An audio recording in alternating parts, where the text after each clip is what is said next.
अस्सलाम वालेकुम नाज़रीन, मैं हूं आपकी होस्ट मेमुना अल्मास और आप देख रहे हैं प्रोग्राम हेल्थ विद TNN। नाज़रीन, जैसे कि हम हर बीमारी पर बात करने के लिए बहुत सारे डॉक्टर्स को अपने स्टूडियो में दावत देते हैं, आज इसी तरह हम बात करेंगे हेपेटाइटिस बी के बारे में। हेपेटाइटिस बी के बारे में बात करने के लिए हमारे साथ मौजूद हैं डॉक्टर सज्जाद हुसैन साबिर, जो कि assistant professor head of department gastrology, enterology and hepatology भी हैं। तो सबसे पहले तो डॉक्टर साहब, आपका बहुत बहुत शुक्रिया कि आपने अपने इतने कीमती टाइम में से हमारे लिए वक्त निकाला और आप यहाँ पर आए। तो डॉक्टर साहब, आप हमें बताएं कि ये हेपेटाइटिस क्या है। बिस्मिल्लाहिर्रहमानिर्रहीम। पहले तो मैं इस अहम मौजू पे मदऊ करने के हवाले से आपका और आपकी टीम का शुक्रिया अदा करता हूँ। ये एक बड़ा यही अहम टॉपिक है जिसके हवाले से हेपेटाइटिस, जिसे आमतौर पर यरकान भी कहा जाता है, इसका मतलब ये है कि जिगर की सोजिश। मेडिकल की इस्तिलाह में किसी भी लफ्ज के साथ अगर आइटिस लगा हो तो उसका मतलब इन्फ्लेमेशन या सोजिश होती है। तो हेपेटाइटिस का मतलब भी जिगर की सोजिश है, जिसके बहुत सारे अवामल हैं। अगर हम ये देखा जाए कि पाकिस्तान में हेपेटाइटिस की वजह क्या है, तो उसके अंदर मुख्तलिफ वायरसेस हैं और मुख्तलिफ बीमारियां हैं जिनकी वजह से हेपेटाइटिस या जिगर की सोजिश हो सकती है, जैसे कि hepatitis A, hepatitis B, hepatitis C, D and E, जो कि आमतौर पे हैं। इसके अलावा जिगर के ऊपर चर्बी का हो जाना भी हेपेटाइटिस कर सकता है। इसके अलावा अल्कोहल का इस्तेमाल या कुछ बीमारियां जैसे कि Wilson's disease, hemochromatosis, alpha one antitrypsin deficiency, primary biliary cirrhosis या इस तरह की और कुछ बीमारियां, इनके अलावा कुछ अद्वियात भी हेपेटाइटिस कर सकती हैं। तो इन सब की वजह से अगर जिगर की सोजिश हो जाए तो उसे हम हेपेटाइटिस कहते हैं। तो डॉक्टर साहब, आपने यहाँ पर बात की कि जिगर पर सोजिश के रिलेटेड आपने बात की। ये जिगर पर जो सोजिश होती है वो क्यों होती है? ऐसी क्या रीजन है कि हमारा जो लिवर है उस पर स्वेलिंग हो जाती है? जी, उसके हवाले से ऐसे है कि जब भी, जैसे मैंने आपको बताया कि इसकी बहुत सारी वजूहात हैं, तो उसकी मैकेनिज्म्स भी डिफरेंट हैं। अगर हम बात करें, जैसे सबसे कॉमन हमारे पाकिस्तान के अंदर वायरसेस हैं, तो वो कॉज करते हैं हेपेटाइटिस। तो वो बेसिकली जब वो खून में शामिल होते हैं और जब जिगर तक पहुंचते हैं, तो जिगर के जो खुलियों में जब वो दाखिल हो जाते हैं, तो वहां पे मुख्तलिफ किस्म की तोड़ फोड़ का शिकार खुलिये होना शुरू हो जाते हैं। और उसके साथ ही जो हमारा कुव्वते मुदाफ़त का सिस्टम है वो भी उसके खिलाफ एक्टिव हो जाता है। तो जब इन सारी इंटरेक्शंस की वजह से वहां पे स्वेलिंग होनी शुरू हो जाती है, जिसे हम हेपेटाइटिस कहते हैं। अच्छा, हेपेटाइटिस की अक़साम क्या है? हमने सुना है कि आम जुबान में इसको यरकान कहते हैं, काला यरकान, पीला यरकान। ये असल में क्या चीज होती है और इनमें क्या फर्क क्या होता है? जी, उसमें इस तरह है कि हेपेटाइटिस की जैसे बताया कि 5 बहुत कॉमन अक़साम है, जिसके अंदर hepatitis A, B, C, D और ई है। जी। और जो इसमें जो हेपेटाइटिस ए और ई है, ये ज्यादातर अमूमन पीला यरकान करवाते हैं, जबकि जो हेपेटाइटिस बी है और सी है, ये काला यरकान की तरफ भी मुंतकिल हो जाते हैं। अब हम काले और पीले यरकान में इस तरह फर्क करते हैं कि जाहिरी तौर पे रंगत में तब्दीली आना शुरू हो जाती है। अमूमन जब पीला यरकान होता है, जिसे हम एक्यूट हेपेटाइटिस कहते हैं, उसके अंदर जब हेपेटाइटिस ए या ई, लेकिन बाद दफा बी भी पीला यरकान कर देता है, जिसकी वजह से आंखों का पीला हो जाना, रंगत का पीला हो जाना और पेशाब में पिलाहट आना, ये पीले यरकान की अलामत आनी शुरू हो जाती है। दूसरी तरफ अगर हम बात करते हैं कि काला यरकान कौन सा है, तो काले यरकान को बेसिकली हम क्रॉनिक हेपेटाइटिस कहते हैं, जो कि आगे जाकर सिरोसिस की वजह बनता है। सिरोसिस में जिगर की रंगत तब्दील हो जाती है और जाहिरी तौर पर मरीज की रंगत भी तब्दील होना शुरू हो जाती है, स्याही माइल होना शुरू हो जाती है। तो ऐसी सूरत हाल में हम उसे काला यरकान कहते हैं। ये अमूमन हेपेटाइटिस बी और सी करते हैं। सही। तो डॉक्टर साहब, इसकी क्या शरह फीसद है दुनिया में और पाकिस्तान में? कितने फीसद लोग इस बीमारी से मुतासर होते हैं और कितने फीसद लोग जो है वो इसकी लास्ट स्टेज तक पहुंच जाते हैं? जी, उसमें अब तक अगर एक मुहतात अंदाजे के मुताबिक पूरी दुनिया में 2 करोड़ 60 लाख से 3 करोड़ तक लोग हेपेटाइटिस के एक्टिव मरीज हैं। बाकी लोगों में कैरियर केसेस भी हो सकते हैं, लेकिन ये एक्टिव केसेस हैं जो कि डायग्नोज हो चुके हैं। और उसके अलावा अगर हम इसकी रेशियो निकाली जाए तो ये तकरीबन 3.5% दुनिया का हिस्सा बनते हैं जो कि हेपेटाइटिस का शिकार है। अगर पाकिस्तान की बात की जाए तो पाकिस्तान के अंदर इस वक्त 1 करोड़ 50 लाख के आसपास जो हेपेटाइटिस के मरीज हैं, जिनमें से ज्यादातर हेपेटाइटिस सी के हैं और तकरीबन 40 से 50 लाख तक जो हेपेटाइटिस बी के लोग शिकार हैं। 1 करोड़ तक की आबादी हेपेटाइटिस में मुब्तला है। अच्छा, इससे बचने के लिए कौन सी ऐसी अलामत है कि जिससे इंसान को पता चल सके कि वो हेपेटाइटिस में मुब्तला हो रहा है? उसकी अलामत अमूमन लोगों को नहीं पता होती ना, तो ये ऐसी कौन सी खास अलामत होती हैं जिससे पता चले कि ये हेपेटाइटिस बी ही है? जी, इस हवाले से बड़ी अहम बात है कि हमारे देखने में भी ये बात आई है और हमारे जो डेटा भी हमें ये बताता है कि तकरीबन 2/3 पेशेंट जो है उनमें कोई अलामत जाहिर ही नहीं होती हैं, वो बगैर अलामत के होते हैं। और जब वो किसी जगह पे ब्लड देने के लिए जाते हैं या अपने रूटीन के टेस्ट करवाते हैं तो उनमें उनको हेपेटाइटिस का पता चलता है। लेकिन अमूमी तौर पे जो अलामत मरीजों में जाहिर होती हैं, उनके अंदर थकावट का हो जाना, जिस्म में दर्द की कैफियत रहना, हल्का बुखार की कैफियत रहना, उसके अलावा दिल मतली होना, उल्टी की कैफियत होना, रंगत का पीला होना, पेशाब का पीला होना और बाद दफा जोड़ों के दर्द की कैफियत हो, जिस्म में खारिश की कैफियत हो। ऐसी सूरत में भी बाद दफा उसकी वजह हेपेटाइटिस होती है। तो कोई भी मरीज रूटीन में तो हमें सालाना तौर पे अपने टेस्ट हेपेटाइटिस के लाजमी करवाते रहना चाहिए, और लेकिन अगर इनमें से कोई अलामत जाहिर हो रही हो तो उसको फौरन ही अपने स्क्रीनिंग टेस्ट लाजमी करवाने चाहिए। सही। तो डॉक्टर साहब, ये कैसी बीमारी, मतलब छूत की बीमारी है, ये फैलता कैसे है? जिस तरह मतलब छूत की बीमारी होती है, एक बंदे को हो जाए तो वो दूसरे बंदे में मुंतकिल हो जाती है, इसकी क्या ऐसे रीजन है, ये किस तरह से फैलती है? जी, इसके अगर हम देखें तो 3 मेजर मैकेनिज्म है जिसके थ्रू ये फैलता है। सबसे पहले देखा जाए तो ये जल्द के रास्ते भी फैलता है। जल्द के रास्ते इस तरह है कि अगर जल्द के ऊपर जख्म आ जाए और किसी भी इन्फेक्टेड मरीज का ब्लड उस स्किन पे लग जाए तो उससे जल्द के थ्रू भी ट्रांसमिट हो सकता है। जैसे कि ब्लड से ये अगले बंदे में मुंतकिल हो सकता है।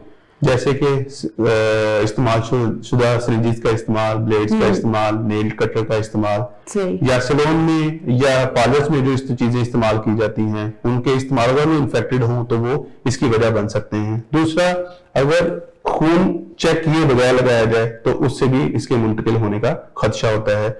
और इसके अलावा माँ से बच्चे में भी मुंतकिल हो सकता है और मियाँ बीवी के दरमियान भी ये हेपेटाइटिस मुंतकिल हो सकता है। सही। तो इसके जो आपने अभी कहा कि इसके टेस्ट करवाने चाहिए ताकि आपको पता चले कि आप में जो कोई बीमारी मुंतकिल हो रही है वो कौन सी बीमारी है, लाइक वो हेपेटाइटिस है वो कौन सी है। इसके जो टेस्ट होती है वो कौन कौन से टेस्ट होते हैं, हमें कौन से टेस्ट करवाने चाहिए जिससे हमें एग्जैक्ट पता चल सके ये हेपेटाइटिस ही है? जी, उसमें सबसे पहले हम स्क्रीनिंग टेस्ट करते हैं। स्क्रीनिंग टेस्ट से मुराद ये है कि हेपेटाइटिस बी का टेस्ट स्क्रीनिंग टेस्ट करवाया जाए और इसी तरह हेपेटाइटिस सी का स्क्रीनिंग टेस्ट करवाया जाए।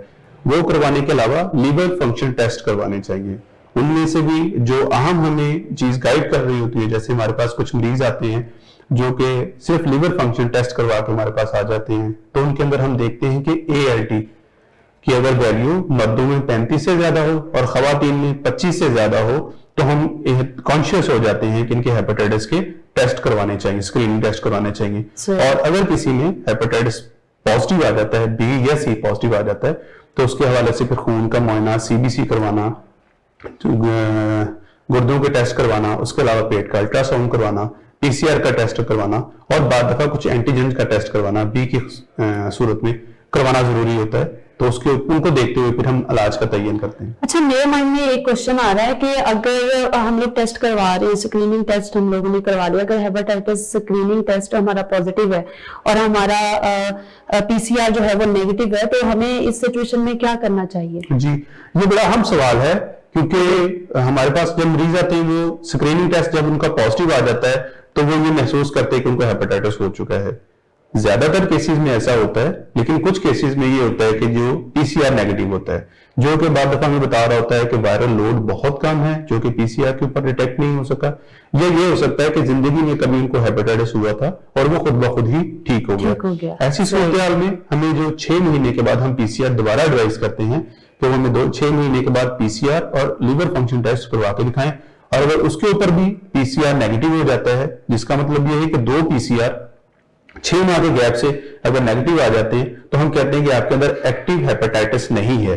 आप या तो कैरियर कंडीशन में हैं या फिर कभी जिंदगी में आपको हुआ था और वो खुद ब खुद ही आपकी बॉडी ने उसको खत्म कर दिया, और अगर उसके बावजूद फिर हम उसको 2 साल तक 3 महीने से 6 महीने के बाद उनके LFTs और अल्ट्रासाउंड करवा के देखते रहते हैं। जी बिल्कुल सही। जी तो नाज़रीन, यहाँ पर वक्त हुआ जाता है ब्रेक का, हमारे साथ रहिएगा, ब्रेक के बाद हम फिर से हाजिर होते हैं। आसमान को छूने की चाहतों के साथ ख्वाहिशों को छत देकर ये डालते हैं नई तरक्की की, और ये है Tahir estates, steel monuments manufacturers, project marketing, town developer and builder. Tahir estates Sahiwal का सबसे पहला और वाहिद इंटरनेशनल ISO सर्टिफाइड इदारा और चैम्बर ऑफ कॉमर्स की तरफ से बेस्ट अचीवमेंट अवार्ड हासिल कर चुका है, जिन्होंने साहिवाल में रेजिडेंशियल और कमर्शियल प्रॉपर्टी में मार्केटिंग को दी एक नई पहचान। साहिवाल में कामयाब projects, Jeevan City, Safari City Okara, Al Razzaq Villas, Eden Garden, Gulshan Zainab, Farid Avenue, Alhamra Block, Sahiwal Estate and new project in Arifala Defense City Housing Scheme.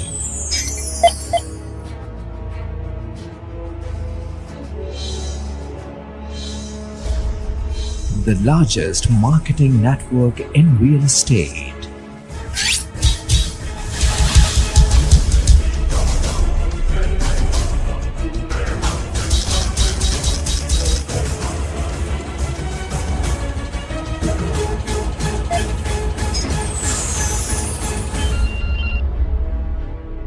Tahir Estates, Commercial Plaza number 1, Jeevan City Phase 1, Main Mudhali Road, Sahiwal. UN number 923041110300.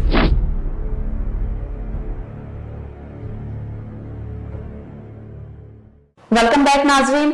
हम बात कर रहे थे hepatitis B के बारे में। तो doctor साहब, हमने टेस्ट और PCR के बारे में तो बात कर ली, तो मुझे आप ये बताएं कि हेपेटाइटिस की कितनी अक़साम और कौन सी किस्म पाकिस्तान में सबसे ज्यादा पाई जाती है? जी, उसके हवाले से अगर हम हेपेटाइटिस बी की स्पेसिफिकली बात करते हैं तो हेपेटाइटिस बी की 10 मुख्तलिफ इकसाम है जो कि A से लेके J तक हैं, ABCDEFGHIJ। तो जो हमारे पाकिस्तान के अंदर जो पाई जाती है वो B और C ज्यादा कॉमन है, जबकि A जो है वो अमेरिका में और यूरोप में पाई जाती है और D जो है वो किसी भी जगह पाई जा सकती है। बाकी जो अक़साम है वो किसी किसी जगह पे दुनिया के हिस्सों में पाई जाती है। सही। तो डॉक्टर साहब, पाकिस्तान और अमेरिका में मतलब इसकी एग्जाम डिफरेंट एग्जाम जो है वो होती हैं, तो हमारे यहाँ ज्यादातर हेपेटाइटिस बी और सी आपने कहा कि होता है। इसकी क्या रीजन है कि हेपेटाइटिस बी और सी जो है वो मतलब यूरोपियन और एशियन में तो ये पार्टीशन हो गई ना, तो इसकी क्या रीजन है? जी, मुख्तलिफ जैसे जियोग्राफिकल डिस्ट्रीब्यूशन होती है हर चीज की, इसी तरह बीमारियां भी कुछ क्लाइमेट के अंदर एग्जिस्ट करती हैं, ठीक है, और उसमें डिफरेंट म्यूटेशंस की वजह से वो मुख्तलिफ क्लाइमेट में एग्जिस्ट कर सकती हैं। तो अगर हम जियोग्राफिकल डिस्ट्रीब्यूशन देखी जाए तो उसमें बी की जो पाकिस्तान के अंदर वो बी और सी ज्यादा कॉमन है, तो उसके लिहाज से फिर हम उसको ट्रीट करते हैं। ऑल्दो इनका इलाज तकरीबन मिलता जुलता ही है, लेकिन हम सिर्फ स्पेसिफिक इसलिए करते हैं कि बाद अक़साम में म्यूटेशन या उसमें तब्दीली का आंसर ज्यादा होता है और बाद में कम होता है। अच्छा, आपने जिक्र किया था कि टेस्ट के हवाले से जब हमने बात की तो आपने जिक्र किया था कि कुछ इंसान ऐसे होते हैं उनका हेपेटाइटिस हो जाता है लेकिन उनको पता नहीं होता, वो खुद ही खत्म हो जाता है। तो वो कैसे खत्म हो जाता है विदाउट मेडिसिन? कैसे ट्रीटमेंट के कैसे हो सकता है वो? जी, इसके अंदर कुदरत अपना इख्तियार रखती है कि अल्लाह ताला ने हमारे सिस्टम के अंदर ऐसे डिफेंस सिस्टम रख दिए हैं कि अगर किसी भी को भी यंग एज में हेपेटाइटिस हो जाए या फिर वायरस की मकदार कम हो या कुछ डिफरेंट इकसाम्स हैं उनमें से अगर हो जाए तो वो कुव्वते निजाम जो हमारा कुव्वते मुदाफियत है वो उसको खत्म कर देता है।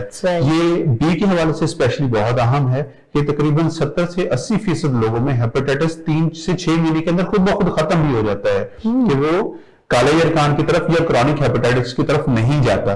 लेकिन ये डिपेंड कर रहा होता है कि उस वक्त मरीज की एज क्या है, फीमेल और मेल के जेंडर के हवाले से भी इसमें मुख्तलिफ है, और कुछ अकसाम के हवाले से भी इसमें डिफरेंट है कि कुछ खुद ब खुद खत्म हो जाती हैं और कुछ जो है क्रॉनिसिटी की तरफ चल अच्छा, मेरे माइंड में एक क्वेश्चन आ रहा था काफी देर से, वो मैं अब कर रही हूँ कि इसकी कितनी स्टेजेस होती हैं और सबसे ज्यादा खतरनाक स्टेज कौन सी होती है जहां पर डॉक्टर्स भी कहते हैं कि बस? जी बिल्कुल, उसके हवाले से पहले हम कहते हैं कि इन्फेक्शन होती है हेपेटाइटिस के साथ। जब बॉडी में वायरस अंदर चला जाता है तो उसको हम कहते हैं कि वो इन्फेक्टेड हो चुका है, और उसके बाद फिर उसका एक इंक्यूबेशन पीरियड होता है कि वो जिसम में दाखिल होने से लेके अलामात जाहिर होने तक के जो टाइम को हम इंक्यूबेशन पीरियड कहते हैं।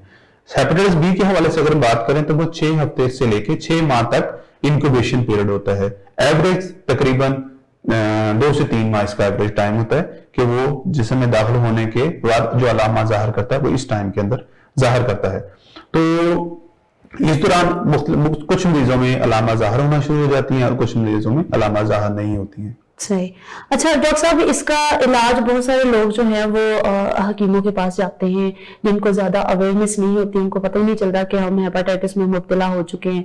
तो इसका जो इलाज है वो कब करवाना चाहिए और इसका टाइम पीरियड क्या होता है इलाज का? जी, उसके हवाले से ये बड़ा अहम सवाल आपने पूछा कि इसके हवाले से बड़ी मिथ क्रिएट हुए हैं। जैसे हेपेटाइटिस सी के हवाले से बात करें तो उसका इलाज एक मुख्तसर टाइम के लिए है, जैसे 3 महीने या 6 महीने के लिए। तो लोग ये समझते हैं कि हेपेटाइटिस बी का इलाज भी शायद इतनी टाइम के लिए और वो कुछ अरसे के बाद इलाज शुरू करने के बाद वो छोड़ देते हैं। और इसका बड़ा मुस्तनद इलाज अवेलेबल है और उसके साथ हमारे पेशेंट में पीसीआर बिल्कुल नेगेटिव हो जाता है। लेकिन अगर हम उसको छोड़ते हैं तो ये रिमिशन या वापस आ जाता है। तो अमूमी तौर पे हम इसका इलाज 2 से 3 साल तक तो लाजमी करते हैं और बाद दफा इसका इलाज 5 साल तक भी जाता है। अभी तक पूरी दुनिया में कोई ऐसी दवाई नहीं आ चुकी जो इसको हमेशा हमेशा के लिए खत्म कर दे। यानी कि ये कंप्लीटली बॉडी से जाता नहीं है? जी, इसका ये बिल्कुल खत्म हो जाता है लेकिन बॉडी के कुछ हिस्सों में ये स्टे कर जाता है। जैसे इसलिए जैसे इसको दोबारा टाइम मिलता है वो दोबारा से ब्लड में शामिल होकर वो अपने असरात शो करना शुरू कर देता है। इसलिए इसका इलाज थोड़ा लंबा है और इसको मुस्लिम डॉक्टर के अंदर ही इसका इलाज करवाना चाहिए। अच्छा, हमने बात की थी हेपेटाइटिस के फैलने के बारे में, तो आपने बताया था कि ये जिस बंदे को हेपेटाइटिस होता है उसके ब्लड के जरिए दूसरे में दाखिल हो जाते हैं। जब इसके जर्म्स किसी सेकंड पर्सन की बॉडी में एंटर हो जाते हैं तो इसकी अलामात क्या होती हैं? कैसे पता चलता है कि हेपेटाइटिस के जर्म्स जो है वो बॉडी में एंटर हो चुके हैं और वो अपना काम स्टार्ट कर चुके हैं? इसकी क्या अलामात होती है? जी, इसके अंदर तकरीबन 2/3 पेशेंट्स को नहीं पता चलता है कि अगर 100 पेशेंट्स को हेपेटाइटिस हुआ है तो उनमें से 66% लोगों को ये पता ही नहीं चलेगा कि उनके अंदर हेपेटाइटिस है। जी। बाकी 33% लोगों में इसकी जो अलामत आती हैं जैसे कि थकावट का होना और जल्दी जिस्म में दर्दों की कैफियत होना, हल्का बुखार रहना, रंगत का पीला होना, पेशाब में पिराहट आनी शुरू हो जाना, जिस्म पे खारिश की कैफियत होना, बाद दफा जोड़ों का दर्द होना, तो ये अलामत जाहिर हो सकती हैं। लेकिन ये 33% लोगों में जाहिर होती हैं, ज्यादातर लोगों में कोई अलामत नहीं होती हैं। तो डॉक्टर साहब इसमें वक्त कितना लगता है इन अलामत को जाहिर होने में? कुछ लोग होते हैं कि उनमें फौरन हो जाती हैं और कुछ के वो कह रहे हैं कि कुव्वत मुतावफत इतनी अच्छी होती है और उनको अलामत जाहिर ही नहीं होती। इसमें टाइम पीरियड क्या होता है इस अलामत का जाहिर होने में? हेपेटाइटिस बी एक्यूट हेपेटाइटिस अगर हो तो वो जो पीलापन करता है तो वो अमूमन तकरीबन 1% लोगों में 6 माह के अंदर अंदर बहुत सख्त किस्म की अलामत जाहिर होनी शुरू हो जाती हैं, जिनके साथ बिलिरुबिन का बहुत ज्यादा बढ़ जाना, खून का बहुत ज्यादा पतला होना और जिगर का फेल हो जाना, जिसे हम लिवर फेलियर भी कहते हैं। ऐसी कंडीशन में हमें ट्रांसप्लांट की तरफ जाना पड़ता है, लेकिन ये 1% लोगों में होता है। बाकी क्रॉनिक केस जिसको कहते हैं जो कि 6 माह के बाद तक जो हेपेटाइटिस गुजर जाता है वो अमूमन तकरीबन 40% लोगों में क्रॉनिसिटी में हेपेटाइटिस बी जाता है। सही।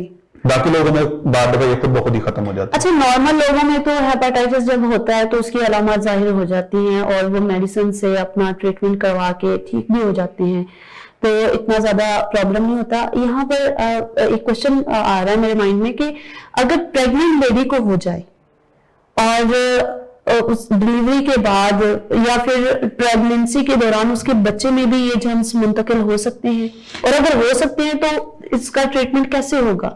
जी बिल्कुल, ये अहम सवाल इस हवाले से है कि पाकिस्तान के अंदर अमूमन जो प्रेग्नेंट लेडीज हैं उसको स्क्रीन नहीं किया जाता। अगर बाकायदगी से उसको स्क्रीन किया जाए तो हमें पता चल सकता है कि उनके अंदर वायरस की मकदार कितनी है। एक खास मकदार से ज्यादा जाने के बाद इसके इलाज की जरूरत पड़ती है। और अगेन एक घर में अगर किसी खातून को, किसी बीवी के ऊपर हेपेटाइटिस हो जाता है तो वो 3 जिंदगियों में हेपेटाइटिस मुंतकिल कर सकती है, जैसे कि अपने शौहर में या आने वाले बच्चे के अंदर। तो इसके अंदर वाले से हम जो इलाज करते हैं वो हमें गाइड करते हैं कि वो अपने हस्बैंड के एक तो टेस्ट करवाएं और उनकी वैक्सीनेशन करवाएं। उसके अलावा जब उनका 7वां महीना शुरू होता है तो उस वक्त वो अपने टेस्ट भी करवाएं और टेस्ट के साथ अपना इलाज शुरू कर लें और डिलीवरी के 3 महीने बाद तक हेपेटाइटिस बी का अपना इलाज जारी रखें। ये बेसिकली इसलिए किया जाता है ताकि वायरल लोड कम हो जाए और बच्चे में हेपेटाइटिस कम मुंतकिल हो। बाकी बच्चे के हिफाजत के हवाले से अगर हम बात करते हैं तो हेपेटाइटिस बी के इम्यूनोग्लोबुलिन होते हैं जो कि बच्चों में 12 घंटे के अंदर डिलीवरी के 12 घंटे के अंदर बच्चे को इम्यूनोग्लोबुलिन लाजमी लगवाने चाहिए। ऐसे बच्चे जिनकी मदर को हेपेटाइटिस बी है उससे हेपेटाइटिस को हम बहुत हद तक कम कर सकते हैं। और उसके अलावा इसकी वैक्सीनेशन भी होती है जिसकी 3 डोजेज होती हैं वो भी लगवानी होती हैं बच्चों में। लेकिन अगर खुदा ना खास्ता ये सारी चीजें ना हो तो इसका नुकसान ये होता है कि 90% बच्चे जिनकी माओ में हेपेटाइटिस बी है वो हेपेटाइटिस बी इनको इन्फेक्टेड हो जाते हैं उससे। तो डॉक्टर साहब चले कुछ लोग होते हैं नहीं करवाते अपनी प्रेग्नेंट लेडीज का इस तरह ट्रीटमेंट नहीं करवाते, हॉस्पिटल से नहीं लेके जाते, तो डिलीवरी के बाद क्या वही लेडी जो है वो अपने बच्चे को फीड करवा सकती है हेपेटाइटिस में ही? जी बिल्कुल। अल्लाह ताला का बड़ा ये अच्छा निजाम है कि वो हेपेटाइटिस मदर फीडिंग के थ्रू बच्चे में मुंतकिल नहीं होता। इसके बहुत कम चांसेस हैं कि मदर फीड से बच्चे में ये मुंतकिल हो जाए। लेकिन अगर किसी मदर को हम हेपेटाइटिस की ट्रीटमेंट शुरू करवा देते हैं तो फिर हम उनको मदर फीड से मना कर देते हैं क्योंकि कुछ अद्वियात का असरात बच्चों में जाने का खदशा होता है। लेकिन हेपेटाइटिस के साथ मदर फीड से ट्रांसमिट नहीं होता हेपेटाइटिस। सही। तो मुझे ये बताएं कि ये एक नैरेटिव बना हुआ है कि हेपेटाइटिस बी और सी मतलब इसकी एग्जाम्स लोगों को पता तो है लेकिन किसी में ये अवेयरनेस नहीं है कि इनमें ज्यादा खतरनाक कौन सा है। तो आप हमें ये बताएं कि हेपेटाइटिस बी ज्यादा खतरनाक है या सी खतरनाक है? जी, इस वजह से अगर हम बात की जाए वैसे तो कोई भी बीमारी ऐसी नहीं है अगर हम बी और सी की बात करते हैं तो इनके खतरनाक हद तक तो बताए जाते हैं जिसके अंदर खुदा न खास्ता के कैंसर तक बात चली जाती है। लेकिन अगर हम इन्फेक्टिविटी की बात करें तो अमूमन तौर पे हेपेटाइटिस जो बी है वो हेपेटाइटिस सी से 10 गुना ज्यादा खतरनाक है और इंफेक्शन के हवाले से। और दूसरी तरफ अगर इसको हम HIV के साथ, एड्स के साथ कंपेयर किया जाए तो ये 50 टाइम्स मोर इंफेक्शियस है हेपेटाइटिस बी अगर हम एड्स के साथ इसको कंपेयर करते हैं। सही। तो इसकी कोई वैक्सीनेशन है और अगर है तो वो कितने अरसे तक मौसर है या कितने अरसे तक हम उस वैक्सीन को लगवा सकते हैं? इसकी वैक्सीनेशन कब तक करवा सकते हैं? जी बिल्कुल, हेपेटाइटिस बी की वैक्सीनेशन अवेलेबल है, ये बड़ी अच्छी बात है। 1980 से हेपेटाइटिस बी की वैक्सीनेशन अब मार्केट में अवेलेबल होना शुरू हो गई है। पहले रिकम्बिवैक्स के नाम से आ रही थी, उसके बाद एंजरेक्स बी के नाम से और अब एप्लीसेव के नाम से 2017 में FDA ने एक नई वैक्सीनेशन अप्रूव कर दी है। तो हेपेटाइटिस बी के हवाले से ये बड़ी मौसर वैक्सीनेशन हैं जिसकी मकदार हम 0-1-6 मंथ पे पेशेंट्स को गाइड करते हैं जिनके अंदर हेपेटाइटिस बी नेगेटिव डिजीज होती है तो हम उनको कहते हैं कि वो ये लाजमी लगवाएं। अमूमी तौर पे बच्चों में ये थाई पे लगाया जाता है और बड़ों में ये डेल्टाइड मसल के ऊपर वैक्सीनेशन लगाई जाती है। जहां तक इसकी बात करने की बात है कि ये कितनी मौसर है तो ये 95% तक इफेक्टिव है और ये हेपेटाइटिस बी से प्रोटेक्शन देती है। लेकिन इसकी भी मियाद है, 5 से 10 साल के बाद हमें अपनी इम्यूनिटी को चेक करते रहना चाहिए, इसकी एंटी-HBs टाइटर्स करवाते रहना चाहिए। अगर वो कम होना शुरू हो जाएं तो बूस्टर की जरूरत पड़ती है और अगर ये बिल्कुल ही कम हो जाएं, जैसे कि कुछ मरीज ऐसे होते हैं जो कि इम्यूनो कॉम्प्रोमाइज्ड होते हैं, उनके अंदर ये एंटी-HBs के टाइटर्स कम हो जाते हैं तो ऐसी सूरत में उनको दोबारा वैक्सीनेशन की भी जरूरत पड़ सकती है। लेकिन ये बहुत इफेक्टिव है और हर बंदे को इसको वैक्सीनेशन लाजमी करवानी चाहिए। सही। तो डॉक्टर साहब अब बड़ों में जब हेपेटाइटिस होता है चलिए उसका वैक्सीनेशन के साथ ट्रीटमेंट हो सकता है, गोलियां काफी होती हैं, कैप्सूल्स वगैरह होते हैं। तो जब किसी नौमौलूद बच्चे को हो जाए या फिर 5 साल या 10 साल बच्चे को हो जाए तो उसका ट्रीटमेंट हम कैसे करेंगे? जी बिल्कुल, ये बड़ा ट्रिकी ट्रीटमेंट होता है, क्योंकि बच्चों के हवाले से जैसे मोस्ट ऑफ द टाइम ये जो हेपेटाइटिस माँ से बच्चे में मुंतकिल होता है, तो सबसे पहले तो हम यही वालिदैन से गुजारिश करते हैं कि वो अपने टेस्ट करवाएं। अगर उनका पॉजिटिव आ जाता है तो मदर का भी इलाज करवाएं और बच्चे को भी इम्यूनोग्लोबुलिन्स 12 घंटे के अंदर अंदर लगवाएं और वैक्सीनेशन करवाएं।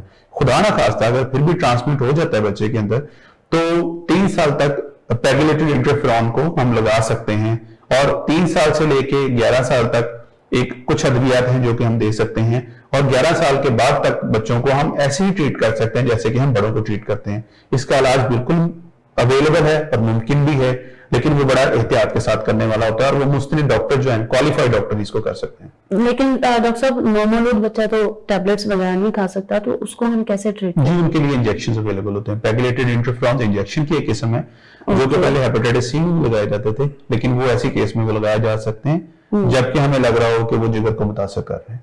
सही।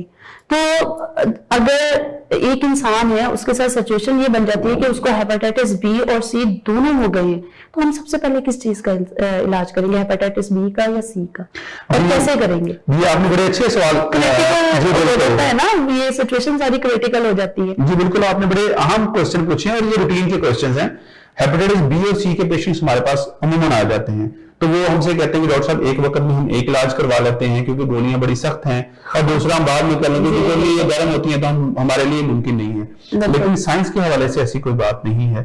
हम ये बात करते हैं कि अगर हेपेटाइटिस बी है और उसके साथ सी भी है, तो अमूमन तौर पर हेपेटाइटिस सी को हम ट्रीट करते हैं और बी को साथ प्रोफिलैक्टिकली लाजमी ट्रीट करते हैं।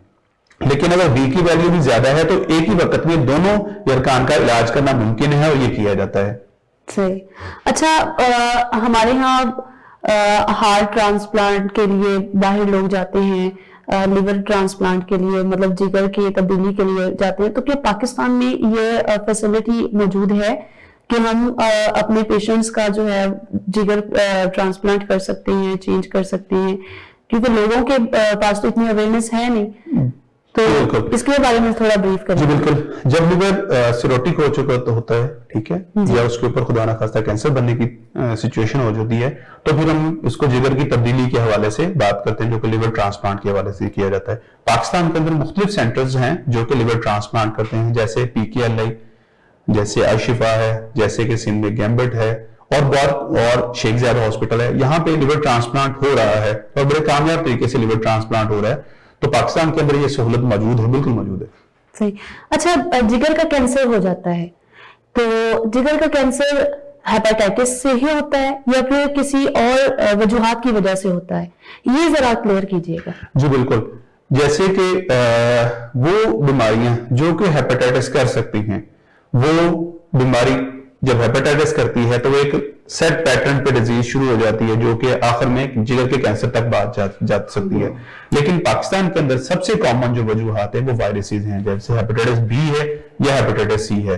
और इसी तरह जो अब हमें ज्यादा परेशान करने वाली बीमारी आ रही है जिसको हम नेफ्रेट कहते हैं, ये फैटी लिवर है, वो भी हेपेटाइटिस काज करता है। और दुनिया में फैटी लिवर की वजह से ट्रांसप्लांट की रेशियो दिन ब दिन बढ़ती जा रही है, तो वो भी सिरोसिस कर सकता है। जब जिगर सिरोसिस हो जाता है तो उसके अंदर 3 से 5% सालाना तौर पे कैंसर के बनने के चांसेस बढ़ जाते हैं।